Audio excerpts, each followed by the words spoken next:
مولانا فضل الرحمان کی جانب سے فوج اور شہداء کے حوالے سے دیے گئے متنازع بیان نے قوم کو ہلا کر رکھ دیا ہے۔ ایڈوکیٹ منظور قادر بھنڈر کی درخواست پر عدالت نے مولانا کو 28 جولائی کے لیے نوٹس جاری کر دیا ہے اور پولیس کو بھی اسی روز رپورٹ جمع کروانے کا حکم دیا گیا ہے۔ یہ محض ایک قانونی کارروائی نہیں بلکہ اس بات کا اظہار ہے کہ مولانا کا بیان کس حد تک ریاستی اداروں کی حساسیت کو مجروح کر گیا۔ جو بات سب سے زیادہ توجہ طلب ہے وہ یہ ہے کہ مولانا کے خلاف رد عمل کسی ایک سیاسی جماعت تک محدود نہیں۔ پاکستان تحریک انصاف جیسی روایتی حریف جماعت سے لے کر وکلاء برادری، سول سوسائٹی اور علماء کرام تک سب نے یک زبان ہو کر اس بیان کی مذمت کی ہے۔ یہ اتفاق رائے خود اس بات کی دلیل ہے کہ مولانا اس بار کوئی سیاسی نقطہ نہیں بلکہ ایک ایسی لکیر عبور کر گئے ہیں جسے پاکستان کی سیاست میں ہمیشہ تقدس دیا جاتا رہا ہے، یعنی شہداء اور سلامتی اداروں کا احترام۔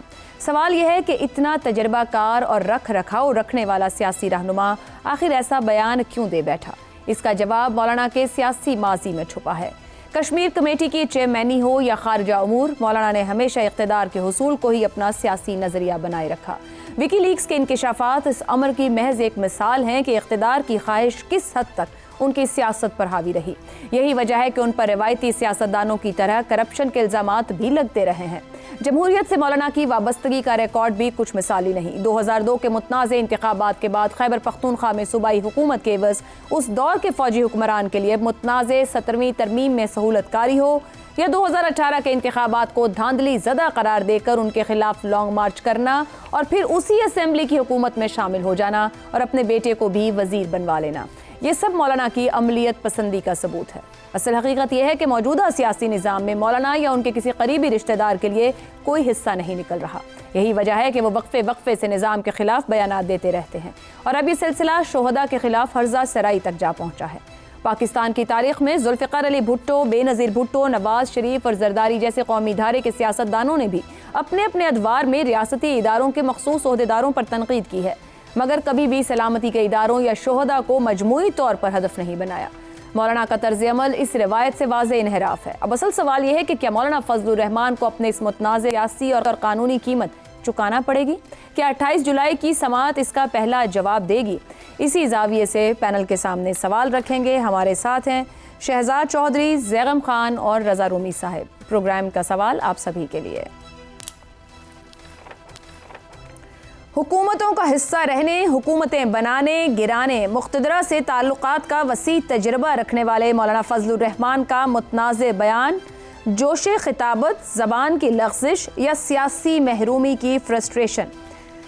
زیغم صاحب فیصلہ کریں، اندازہ لگائیں، تجزیہ دیں کہ یہ متنازع بیان مولانا فضل الرحمان نے کیوں دیا، اور کیا 28 جولائی کی سماعت مولانا فضل الرحمان کی سیاسی زندگی کا بڑا قانونی امتحان بن سکتی ہے؟ عائشہ، اس بیان پر بہت زیادہ جذباتی ہونے سے پہلے ہمیں سیاق و سباق کو سمجھنا بہت ضروری ہے۔ بالکل درست۔ میں آپ کو وہ مولانا فضل الرحمان دکھاتا ہوں جس پر بہت کم بات ہوتی ہے۔ یہاں پر بھی جب ان کی سیاست کی بات ہوتی ہے تو وہ بات نہیں ہوتی۔ افغانستان کے بہت ایک معروف ایک جرنلسٹ ہیں، صحافی ہیں، سمیع یوسف زئی۔ انہوں نے کئی دفعہ سوشل میڈیا پہ لکھا ہے کہ اگر افغانستان میں ایک بھی مولانا فضل الرحمان ہوتا تو افغانستان کے حالات مختلف ہوتے۔ دیکھیے، آج ٹی ٹی پی کے پاس خیبر پختونخوا میں کوئی سپورٹ نہیں ہے، کوئی عوامی سپورٹ نہیں ہے۔ بلوچستان میں کوئی عوامی پذیرائی نہیں ہے۔ کیوں نہیں ہے؟ اس کی ایک بڑی وجہ مولانا فضل الرحمان اور جمعیت علماء اسلام ہے۔ ان علاقوں کی بڑی مذہبی قوت جمعیت علماء اسلام ہے، جو وہاں ووٹ، پارلیمان اور آئینی سیاست کا راستہ دیتی ہے، جو گولی کے متبادل کے طور پر اپنا نظریہ پیش کرتی ہے۔ اس جماعت کے سینکڑوں علماء نے، مفتیوں نے بار بار دہشت گردی کے خلاف فتوے دیے، بار بار پیغام پاکستان میں وہ شامل تھے۔ اس جماعت نے نیشنل ایکشن پلان کی سپورٹ کی ہے، اور ریاست اور فوج کے ساتھ کھڑے ہونے کی وجہ سے انہیں بار بار ٹارگٹ کیا گیا ہے۔ درست ہو گیا۔ خود مولانا پر 2 بار قاتلانہ حملے ہوئے ہیں، 2 بار خودکش حملے ہوئے ہیں۔ ان کے جید علماء کو شہید کیا گیا ہے۔ مولانا حسن جان، مولانا نور محمد سابق ممبران قومی اسمبلی تھے، اور بہت سے بڑے بڑے، ان کے سینکڑوں کارکنوں کو دہشت گردوں نے شہید کیا ہے۔ کیوں کیا ہے؟ اس لیے کہ وہ ان کے راستے کی دیوار ہیں۔ آج لوگ کہتے ہیں جی وہ شہداء کی توہین کر رہے ہیں۔ بھئی یہ شہداء کی جماعت ہے، اس جماعت کے سینکڑوں لوگوں نے فوج کے ساتھ قربانی دی ہے، ان کا محاذ مختلف ہے۔ اپنے محاذ پر جو قربانیاں دینی چاہیے وہ اپنے حصے سے زیادہ دے رہے ہیں، وہ ایک نظریاتی دیوار ہیں دہشت گردوں کے سامنے۔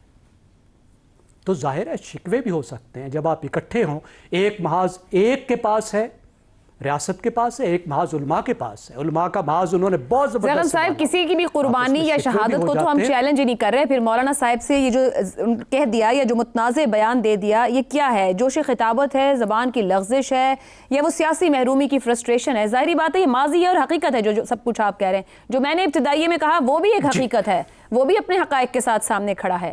جو آج مولانا فیل کر رہے ہیں، محسوس کر رہے ہیں یا ایکسپریس کر رہے ہیں، وہ کیا ہے؟ آپ کی دونوں باتیں ٹھیک ہیں۔ مولانا اس وقت غیر متعلق محسوس کر رہے ہیں، پی ڈی ایم کے ساتھیوں نے انہیں ڈچ کر دیا ہے۔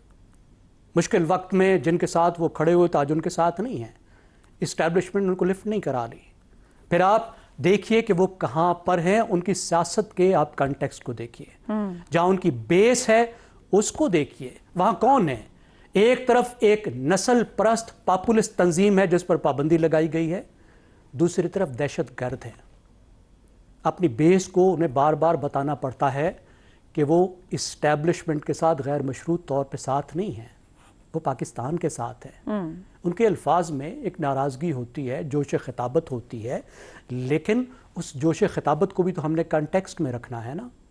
اگر جوش خطابت میں بھی زیغم صاحب کیا ایسی گفتگو ہو جانی چاہیے تھی؟ ایک پبلک لیڈر، ایک اتنے بڑے سٹیچر کے لیڈر جس کی آپ فہم کی بات کر رہے ہیں، جس کے فہم کی آپ بات کر رہے ہیں، جو خود دہشت گردی کے سامنے اپنی جماعت کے ساتھ دیوار بن کے کھڑے ہو گئے، کیا ان سے بھی ایسی گفتگو ہو جانی چاہیے تھی؟ لوگ تو فالو کرتے ہیں نا پھر بڑے لیڈرز کو۔ بالکل نہیں ہونی چاہیے، آپ درست کہہ رہی ہیں، کوئی اس کی سپورٹ نہیں کر رہا، ایسے الفاظ کی کوئی سپورٹ نہیں کر رہا، نہ کی جا سکتی ہے۔ اور مولانا جیسے ایک جید عالم سے، اتنے بڑے سیاستدان سے توقع نہیں رکھی جا سکتی۔ بالکل صحیح۔ لیکن ہم یہ نہیں کر سکتے کہ ایک بیان کی بنیاد پر جو پورا سیاق و سباق ہے اس کو بھول جائیں، ان کی اس جنگ میں اہمیت کو بھول جائیں۔ دیکھیں ان کے ساتھ جو سنجیدہ مکالمہ ہے وہ ان پر احسان نہیں ہے، وہ انسداد دہشت گردی کی جنگ کی ضرورت ہے۔ درست۔ بعض اوقات ایسی باتوں پر اوور ریئیکٹ کرنے کی بجائے آپ کو خاموش بھی ہونا پڑتا ہے، آپ کو انگیج بھی ہونا پڑتا ہے۔ اس وقت ان کے ساتھ انگیج کرنا چاہیے۔ اس جنگ میں وہ قوم کے ہراول دستے میں شامل ہیں، وہ فوج کے ساتھ ہیں، وہ ریاست کے ساتھ ہیں، وہ ہمیشہ ساتھ رہے ہیں۔ تو اس میں اس بیان کے غبارے کو ہم اتنا زیادہ نہ پھیلائیں کہ اپنے ساتھ لڑنے والوں کو، اس جنگ کی قیادت کرنے والوں کو بھی ہم مشکوک بنا دیں، غدار ڈکلیئر کر دیں۔ ٹھیک ہو گیا زیغم صاحب، درست، لیکن اب معاملہ ظاہری بات ہے عدالت تک پہنچ گیا ہے، دیکھتے ہیں۔ شہزاد چودھری صاحب، ماضی میں ہم نے دیکھا بھٹو ہوں، بے نظیر ہوں، نواز شریف ہوں، یہاں تک کہ عمران خان صاحب بھی، جب ان کو اعتراض رہا تو انہوں نے مخصوص شخصیات، ان شخصیات کے سیاسی کردار، ان کے طرز پر بات کی، ایون جلسوں میں بھی تنقید کی گئی ہوگی، مگر کبھی بھی ادارے یا شہداء کے اوپر اس طریقے سے سوالیہ نشان نہیں بنایا گیا ہوگا، یا انہیں اس طرح کی متنازع گفتگو نہیں کی گئی جو مولانا نے اسے ایک جملے میں کر دی ہے۔ اور غلطی کسی سے بھی کسی بھی وقت ہو سکتی ہے۔ آپ کے خیال میں واقعی مولانا حد سے گزر گئے؟ کیا انہیں ایک قدم پیچھے ہٹنا پڑے گا؟ زیغم صاحب نے کچھ گفتگو کی ہے کہ ان کے سٹیچر کے حساب سے اس کو ایک طرف رکھتے ہوئے بعض اوقات ایک غلطی ہی ساری چیز کو کہیں نہ کہیں پیچھے کی طرف دھکیل دیتی ہے، مولانا کو ایک قدم پیچھے ہٹ جانا چاہیے یہاں سے؟ دیکھیں، میرا خیال ہے کہ مولانا نے وہ کہا جو ان کے دل میں تھا، مولانا نے وہ کہا جو کہ وہ بحالت مجبوری اور ضبط کے ساتھ روکے ہوئے تھے۔ مولانا کے منہ سے سچ نکلا ہے، مولانا نے سچ بولا ہے، کیونکہ یہ سچ میں جانتا ہوں اور میں پہچانتا ہوں۔ میرے پہلے 10 سال جو ٹی وی کے اوپر گزرے 2008 سے لے کے 18 تک، وہ 10 سال یہی سنتے گزرے۔ یہ وہ 10 سال تھے جن کے اندر اس فوج نے اور اس ملک کی ریاستی اداروں نے 2-3 آپریشن اور 2-3 بڑی جنگیں لڑی ہیں، ابھی تک لڑ رہے ہیں۔ ایسا ہی ہے۔ لیکن خاص طور پر ان دنوں کے اندر جب قربانیاں ہوتی تھیں اور جب لوگ مرتے تھے، اور تو میرے تو آس پاس لوگ بیٹھے ہوئے یہ بات کرتے تھے کہ کس بات کی ان کی عظمت ہے، کس بات کی یہ بڑی عظیم قربانی ہے، کیا ہے یہ تو پیسے لیتے ہیں اس چیز کے۔ تو یہ مائنڈ سیٹ ہے، یہ مائنڈ سیٹ کچھ عرصے سے رکا ہوا تھا، یہ اب دوبارہ آپ کے سامنے